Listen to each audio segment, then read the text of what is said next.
So, Marta, in recent years, luxury has increasingly moved from exclusivity to individuality.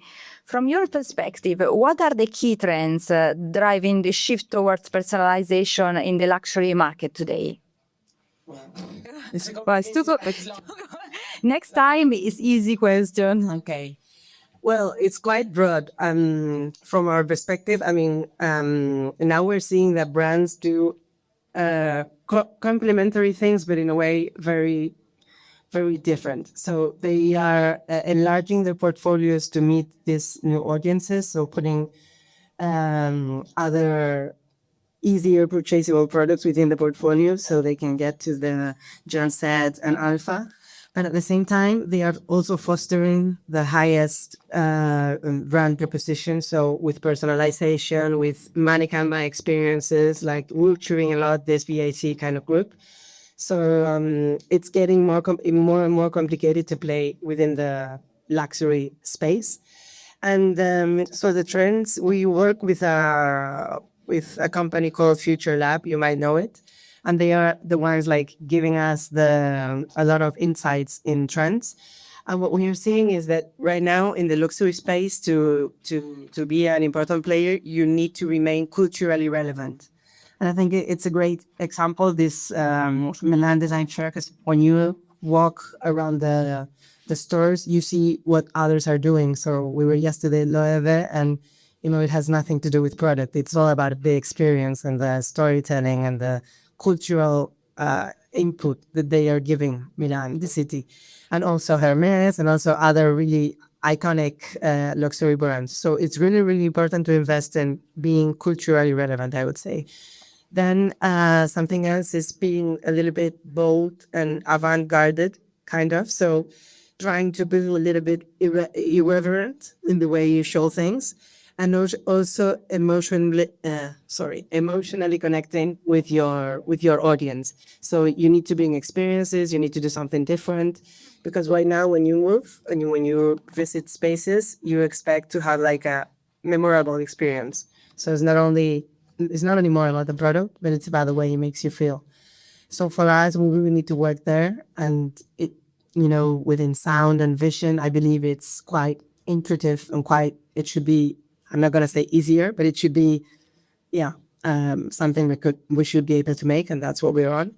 And then last trend is responsibility. So we all want brands that have a purpose, that are meaningful, that have a message, and we want to belong to a community. And we feel very tied to brands that are really bringing something into society. Not only beautiful products, that we take for granted. So, yeah, it's complicated.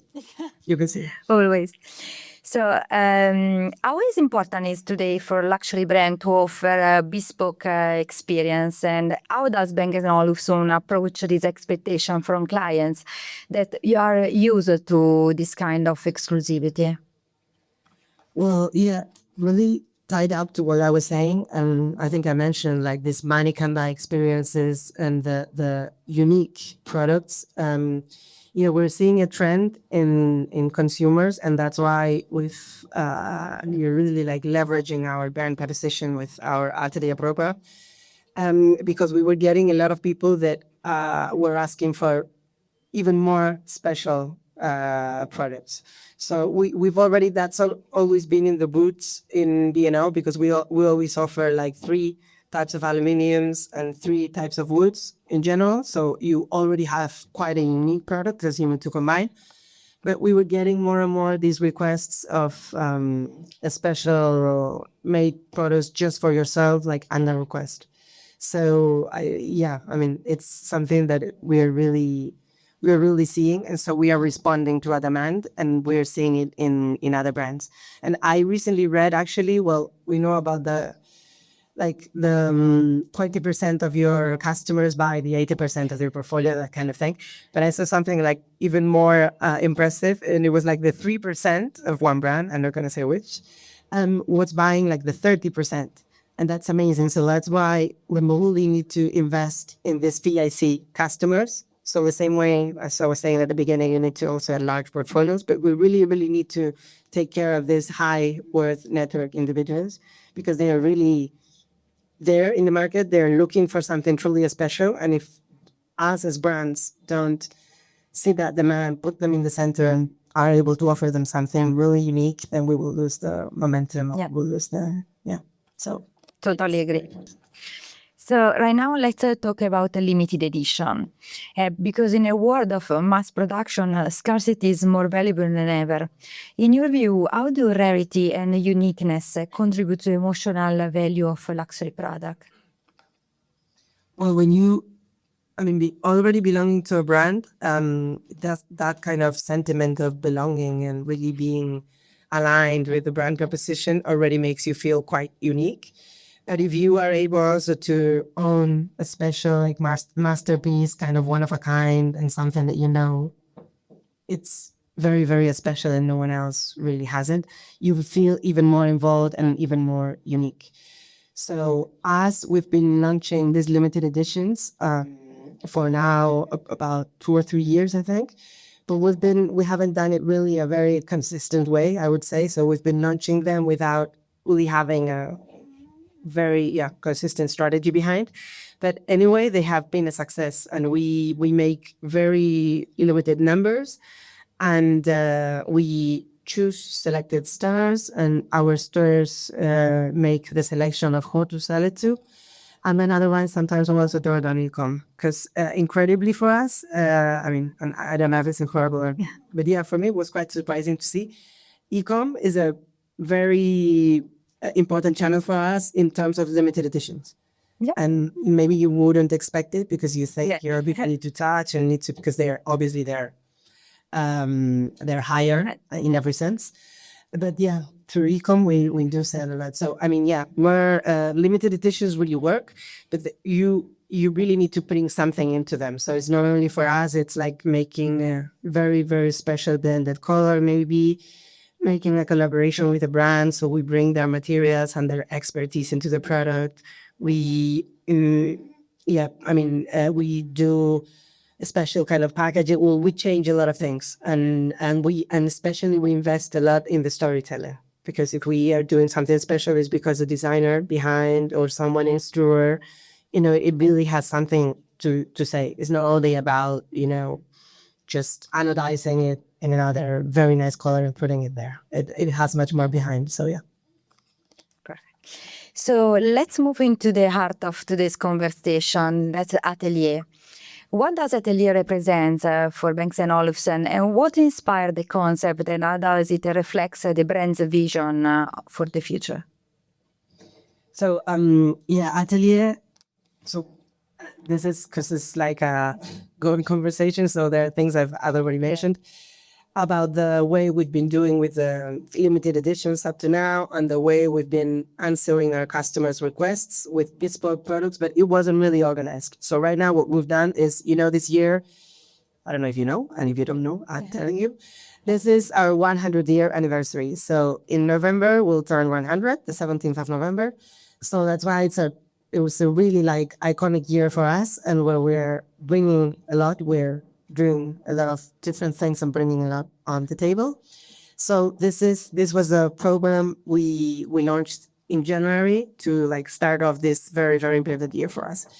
And it really ties up with our vision of luxury. We say we want to, or we already are, I hope in a way, of being luxury timeless technology. So that's like our brand proposition. So we are luxury, but we are timeless, and obviously we are technology.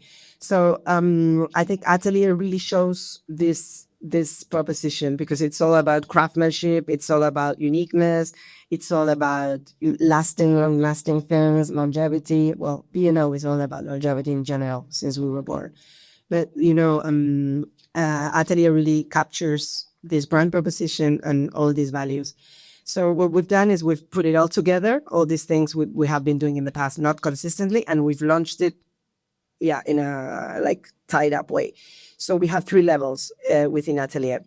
The first one, and the most like the pinnacle of what we do, is the bespoke execution. So that is, if you really under request. So if you have a super cool tree in your garden, by saying, and you just love it and you want us to make something with that same mood, like your speakers, like these ones with that whoop, you will bring it to us, and then we will look into it. We would send it to Struer, to the factory, and they would, yeah, we will come back with something and we'll try to make it.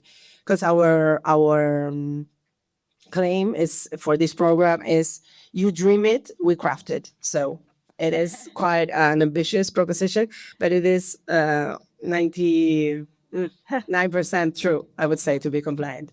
So we try to really, really make your dreams come true. So that would be like the bespoke. It's under request. You come, you ask, and we will look into it.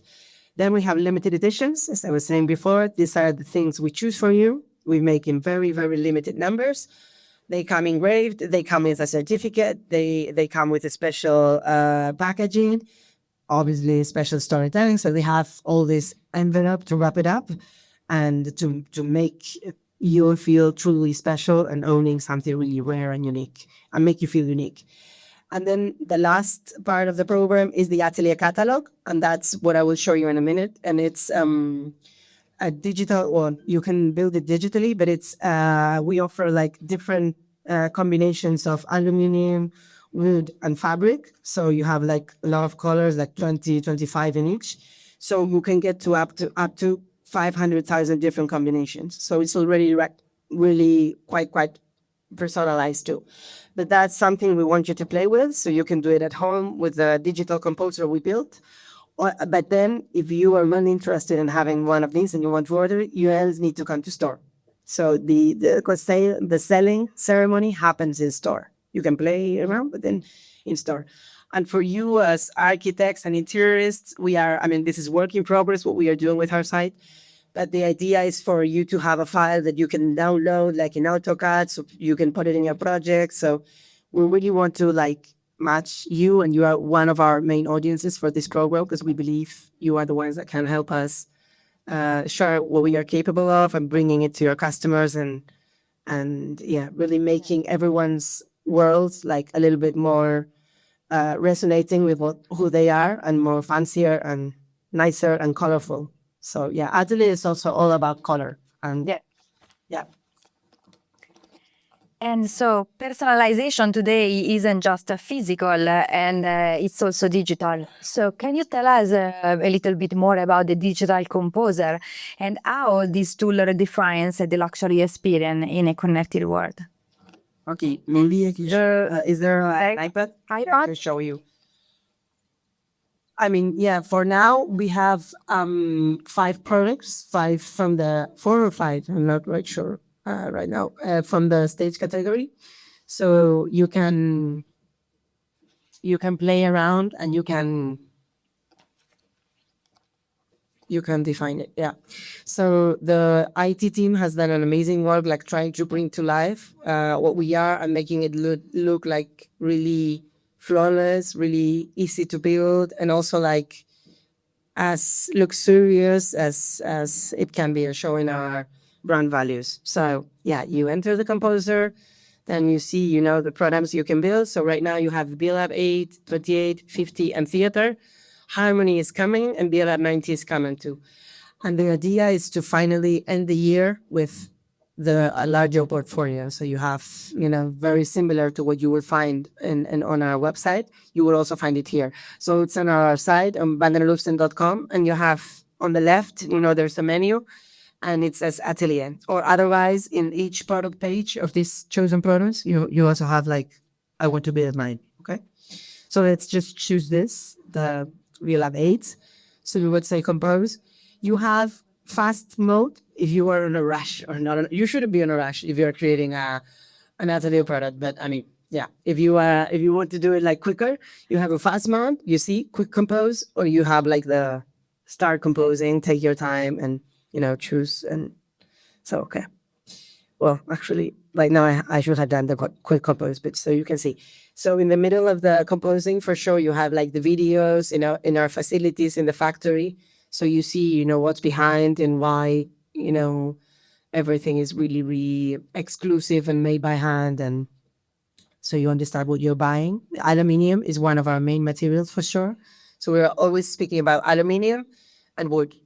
that's the thread within all our products, practically all our products, except sometimes earphones have these two materials. So okay, you choose the aluminum base. You see it here on the right. So you have here like the catalog of products. So we'll choose, I don't know, zesty orange it's called, or well, pineapple yellow if you want. So you have it there. You can see the finish in detail. I didn't press that one, but you can see it. So here we are telling you things about, what you are buying. And here again, another video, on how we make it. This is with a video on the wood, because we will work with the same wood factory that we did at the beginning, so in the 40s. And yeah, they're Danish, and it's all very convenient also in terms of very sustainable, because the the logistics is very convenient. It's very easy, very, very near. So here you would choose the wood. So you can say it's monk dog, walnut, rosewood. There are very different finishes, or black painted oak for saying. You can also view finish details, so you see it more focused. Here I will skip. And then here you have different positions, because for sure our products are quite versatile in general. So this one, you can see it over a table, or you can see it hanging from the wall, or you can see it hanging from the ceiling also. So let's say ceiling bracket, for example. So you have it there. So this is how we look. And then we prepare the composition, and then you have it here. And then, you can see. So here on the right, we should be adding new features. What I was telling you, so you can download it, a QR, so you can keep it. And then also the pricing, because we had it, and it's the idea, because we want to be very transparent, and we want our customers to know, how much on top each product is, and that varies. It depends in the chosen product, the amount of aluminum, the amount of wood, but we would say it also. So it's still quite work in progress, this integration, but at least you have an idea,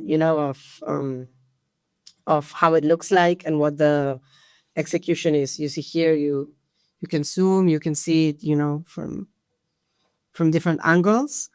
And then, so the idea is that you can then download it and also see it at home. We'll also have an app, and whenever you have one of our products, you should download the app, and you should configure your product with the app.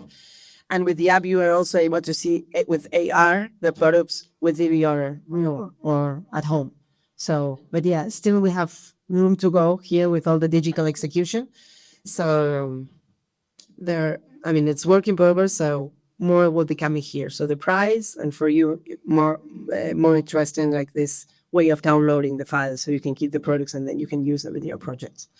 But for the moment, so this is it. And if you want to purchase it, you would have to come to store. Yeah. And then usually our lead time, again, it varies, but it can be up to 6 months. That's what we say, depending on the chosen product. But it's running really down on the request, training you. So this is the catalog, but still it's very, very personalized. Yeah. So I would say very much. You can ask. I'm just feeling I'm talking too much. No, I hope everything is clear. no, I think everything is super clear. So we change the focus, because luxury is not only about the product, and so it's about also the communication behind. So how do you approach the storytelling and brand communication when the value proposition is around emotion, individuality, and craftsmanship? Yeah. So with this program, there's also been a lot of discussion on how to market it, because we had, of course, different views internally. But what we think, and this is only quite personal. I always think that we need to, you need to be. So for sure, and Van and Olufsen, we're lucky because we really have a very solid base, and things are made. If you had the chance to go to Struer, that this is a hint also. If anyone is interested, we are doing that at the end of this year, so anyone can go. We're going into that experience. So like other brands do, you'll be able to visit our facilities and actually be with the experts behind and everything. So that's coming. But I mean, we are, but we also need to show the world. And, I come from another industry. I used to work in makeup. And when I came here, the first thing I thought was like, wow, because before I used to launch whatever, a powder. That's nothing to say, amazing. But it's not like a rocket. And, when I came here, it was the contrary. It's like, we have rockets and we don't say anything. I don't get it. So, yeah, for sure. You need to have something to say, but then you need to say it. And so we're working on being better at communicating and really like being less humble. I also think this is something like very rooted, very Danish. So very good to be humble, but we need to tell the world who we are, what we're doing, what we stand for. And so with all this program, what we've been doing is a very like extensive 360-degree plan, but basically very one-to-one based. And so we've done very like PR release. We've engaged with media titles and we're having great coverage. But then in terms of in-store execution and how we are telling it, this is quite a big group actually, because what we've done, and we've chosen like 4 main stores, and that was Copenhagen, Mayfair, London, Soho, New York, and Seoul in Korea. And now we're doing it in China. But we're doing like very themed one-to-one months with a lot of appointments, like so full booked agendas to really tell about this product, give it the time, having time with people. We have a very nice like digital invitation that you come in store. We have a very nice in-store journey, and then at the end you get a customized like present also for you. And so we're treating it like a very, very, special and unique kind of experience because it's also what we're selling. So we thought it was better like keeping it like this. But for sure, there's like a lot of like a CRM plan behind the store execution. I told you an ambitious lot of investment in media, but targeting like special people and B2B kind of audience rather than final consumer. But then at the same time, we're also doing an effort in trying to target like younger audience with this, because even if you don't, maybe you're not buying one of this amazing fancy products right now, but you can play with the composer or you can see this program coming live and then you can think, oh, I would love to have this, but maybe not yet. So maybe I can buy the regular kind of whatever this one, the regular BSM2. And then eventually I can get into the orange and the You will put in the wish list. you put it in the wishes. Yeah, that's it. So yes, but I mean we're doing a lot of efforts also in that sense, putting more investment behind our marketing and communication that I feel it hasn't been our key focus until now. We've been very focused in product and we still are. But yeah, we're also shifting to what the world is demanding. So, like experiences and also telling who we are because we are amazing. And this is a great example today. Yeah. So yeah, thank you very much for coming. I'm super happy to have all these people interested in us. And so, last question. So, we came to an end. And what's the one thing you believe will define the next generation of luxury? And how is Bang & Olufsen preparing to lead the future? It's too difficult. We're all learning a lot. Yeah, well, I think we still need to be fluid in the way we approach times. So to be culturally relevant, and I think that's key. You need to adapt to the trends, but you also need to create the trends, and this is important. So, and that's very challenging and difficult. But yeah, so we need to be very like looking at what's happening. So we are involved in the conversations, but at the same time become also like curators and have a say. So have an authority of like dictating, not dictating, I like that word, but influencing in people. So that's one thing. And then being very, very customer centric, because I believe before luxury brands, since they had amazing products, we were just speaking from a point of view where this is my amazing product, you come and buy it, kind of. Right now, life is not like this anymore. Even if you have the most amazing product, you need to sell it, you need to give experiences, you need to emotionally connect, you need to do the things we've spoken at the beginning. So we need to keep customers in the center. So really on what they need, what they want, listen to them, and then be relevant and be agile to make changes. Yeah. Because we can't take forever. and looks to result. That's challenging because we always want to control like everything. So it's difficult, but yeah. Yes, totally agree. So was the last interview of this our Milan Design Week interview with Bank Solves people, and it has been a week full of ideas, inspiration, and bold vision. And so, thank you, Marta. Thank you all for participating, and we will go don't go too far because we are delighted to introduce Simona Finessi and eight renowned architects to a round table for regarding the luxury personalization. So I will give the word to Simona. Thank you.